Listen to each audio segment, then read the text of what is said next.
Hi, I'm director Andy Wiest. I'm sitting here with Crystal Lewis, who stars in the movie. We're still to this day not sure how we got you in the movie, so why don't you take a second and tell us exactly how you ended up being in the Wilds? Well, it's all started with my son Solomon, who, when we moved here to Montana, he started taking piano lessons with a new teacher here, and she called us one day out of the blue and said, "Oh, these friends of mine that I know are having an audition, and they just wanted me to contact as many kids in the area as I knew that might be interested in a movie." And we thought, a movie in Montana? Montana, yeah. Okay. But Solomon really wanted to come and see what it was all about, so we came and met you guys at the audition. And Well, I'm glad we contacted Chris because that was actually Mary Ann, my wife's doing. I never think about those things, and she was like, "Oh, we should get a hold of Chris. I bet she knows some people in her classes that would like to be in the movie." And so, oh, it was an voila, here we go. absolute dream come true. I think initially, I wasn't planning on being in the film at all. It was all Solomon auditioning. To see him fall in love with it, and for us to read the script, and we said to him, "This part was made for you." He spent his entire childhood growing up with a sword in his hand and flailing it around. And then for me to get to be a part of it too and have a little cameo in there was just kind of icing on the cake. Yeah, Very which was fun. cool for us too. It was fun to have you. So. And it was cool to act with my son.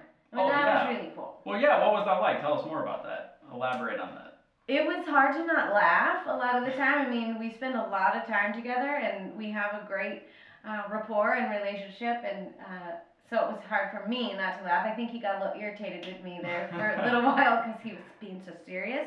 Well, he was shoving eggs in his mouth. Like this Yes. whole scene, he just has these giant forkfuls of eggs that he's shoving into his mouth. Like I don't know how you couldn't laugh at that. Well, and a very funny thing about the scene is that I do in fact fix him breakfast.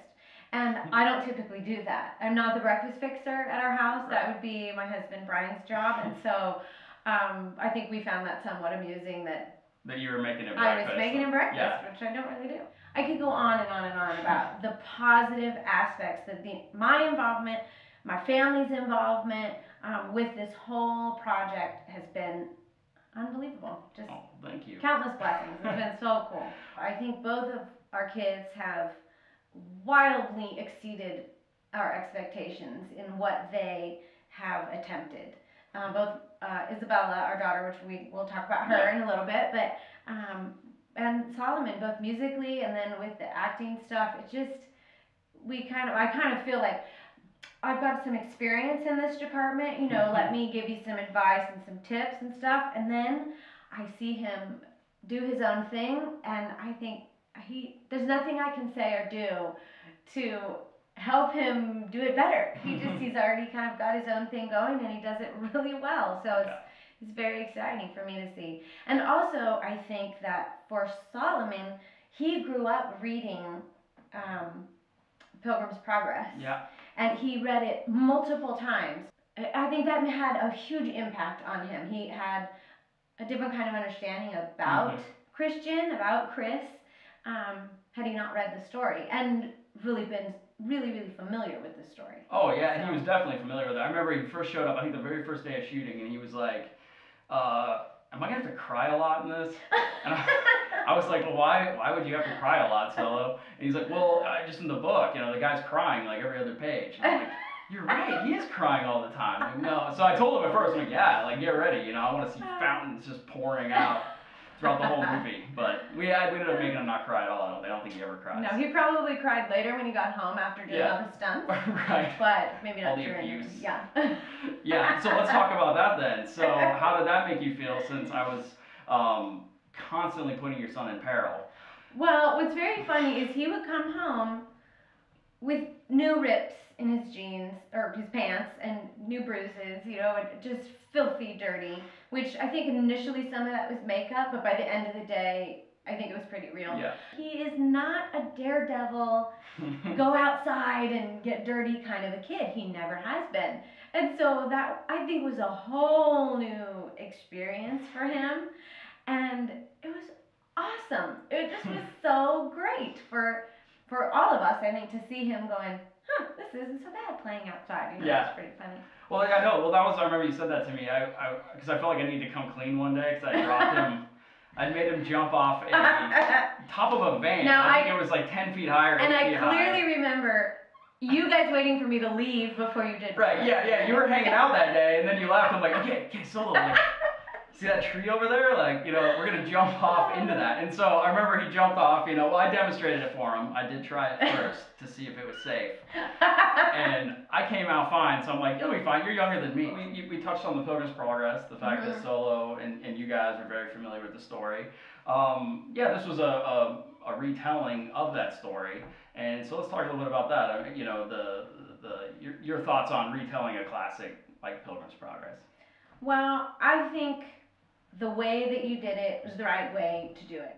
It just breathes this whole new life into the story as far as I'm concerned. The great elements of that were in the story are there in the film as well, and yet it's told from a certain angle that can appeal, I think, to a modern day audience, especially to a younger generation that maybe isn't familiar with the book, and hopefully they will now go and read it, because what an incredible message, and it's just so applicable to our lives today, to all of us, not just to kids, but obviously to adults, to anyone who calls themselves a believer. I mean, we face those things all the time. Maybe not a man sitting in a cage or, a lava river or whatever, but, in terms of our issues and problems that we face every day, we need to remember to stay on the narrow road.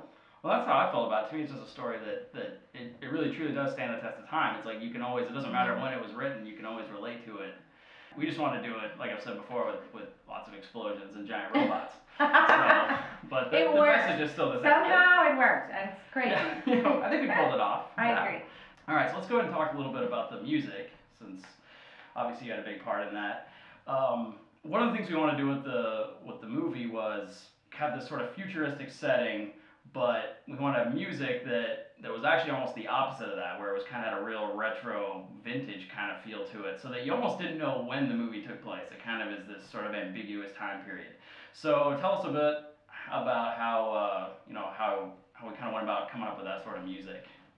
Well, you were the catalyst for that, of course. We took our cue, kind of, I think, from your love of the blues and vintage music and stuff like that. And rockabilly. I know that's kind of one of the things I remember saying to you guys, like, I want this kind of rockabilly feel. And of course, as soon as you said that, we were like, we knew we liked him. That is just kind of a genre of music that we will always love. So we were so excited about that.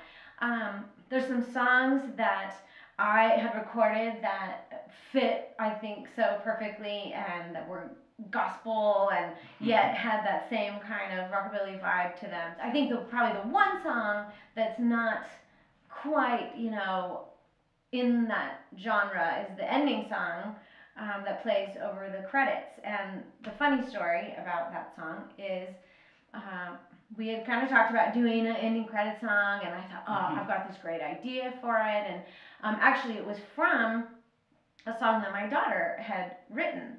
And I heard her sing in her room, and I thought, that's a cool song, but what if we just change the lyrics a little bit, it'd be perfect for the movie. And I said, we'll write it together, Izzy. It'll be so much fun. I'll write the lyrics, and you can do the music, because she's this great little guitar player. And so, unbeknownst to me, she wrote lyrics to the entire song. And I was also working on lyrics for the song, but I'm a little slower than she is, apparently. I heard her play it actually, I think you guys all came over for dinner one night, and my mother was in town. That's what started it. If you get my mother in a room with a piano, forget it. It was just fun. You're done all night long. It was fun. It was singing and piano and guitars. It was great. So we ended the night with a little surprise, and I said, Izzy, let's play the song for everybody. And so she played it, and she just sang the whole thing and sang her lyrics, and I sang a little high part on the end, and that was about it. And I just realized there's absolutely nothing that I could add to this song and make it better. And we talked about that earlier with both Solomon and Isabella really exceeding our expectations as parents. And she has too. She has absolutely exceeded any kind of expectation I could have put on her as far as a musician, a singer, performer, and it's really thrilling to see her thriving in that as well. So I'm really happy to get to sort of introduce her to the world with this. All right, well, thanks, Crystal, for sitting down with me and talking a little bit about the Wilds. Pleasure. All right, well, once again, I really appreciate you not only contributing a lot of music to it, but being in it and giving me your song to Torture for a month or more. So, but anyway, thank you so much. You're so welcome. And actually, I have one question for you. Okay. Before we All right. quit.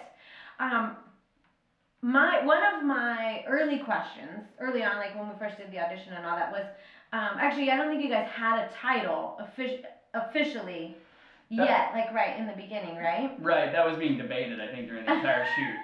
And I just had I do recall, hearing Solomon talk about that when he came home a few times. Oh yeah, everybody had their own title they wanted me to use. It's a really bad decision, actually. Like, always have a title before you start a movie, because then you have to listen to everybody's titles. It's true.